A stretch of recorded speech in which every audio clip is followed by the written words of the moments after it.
চার দিনেই বিশাল জয় ভারতের। বাজবল হয়ে দাঁড়ালো বাজে বল। ভারত সফরে আসার আগে অনেক কথা উঠেছিল।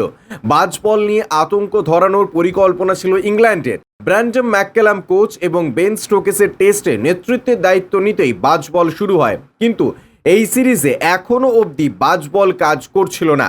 রাজকোট টেস্টের প্রথম ইনিংসে শুরুতে অনবদ্য ব্যাটিং করেছিল, দ্বিতীয় ইনিংসে খাবি খেল ইংল্যান্ড। বাজবল হয়ে দাঁড়ালো বাজে বল। বরং শেষ উইকেটে মার্ক উডের 15 বলে 33 রানের ইনিংস হারের ব্যবধানে সামান্য কমল। দ্বিতীয় ইনিংসে মাত্র 122 রানেই শেষ ইংল্যান্ড।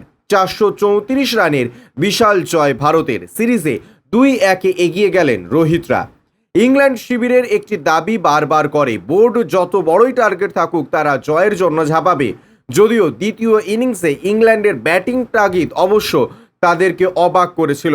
আক্রমণ না করেই ডিফেন্স এই দ্বিধায় ভুগলেন। প্রথম ইনিংসে রোহিত জাদেজার সেঞ্চুরিতে 445 রানের বিশাল স্কোর ভারতের। জবাবে ইংল্যান্ড যেভাবে ব্যাট করেছিল, একটা সময় মনে হয়েছিল প্রথম ইনিংসে লিডও নিতে পারে। বিশেষ করে বলতে হয় বেন টাকেটের কথা। অ্যালিস্টার কুকের পর ইংল্যান্ডের দ্বিতীয় ওপেনার হিসেবে ভারতের মাটিতে সেঞ্চুরি করেছেন এবং রেকর্ড গড়েন। তবে মোহাম্মদ সিরাজের অনবদ্য বোলিংয়ে 319 রানেই শেষ ইংল্যান্ড। দ্বিতীয় ইনিংসে যশস্বী জয়সওয়ালের ডবল সেঞ্চুরি, শুভমান গিলের 91 এবং সরফরাজ খানের হাফ সেঞ্চুরিতে 430-এ 8 স্কোরে ইনিংস ডিক্লেয়ার করে ভারত। ঘরের মাঠে রবীন্দ্র জাদেজার প্রথম ইনিংসে সেঞ্চুরি, দ্বিতীয় ইনিংসে 5 434 রানের জয়ে সিরিজে লিড নিল ভারত। মায়ের অসুস্থতার কারণে ম্যাচের মাঝেই বাড়ি ফিরেছিলেন রবিচন্দ্রন অশ্বিন।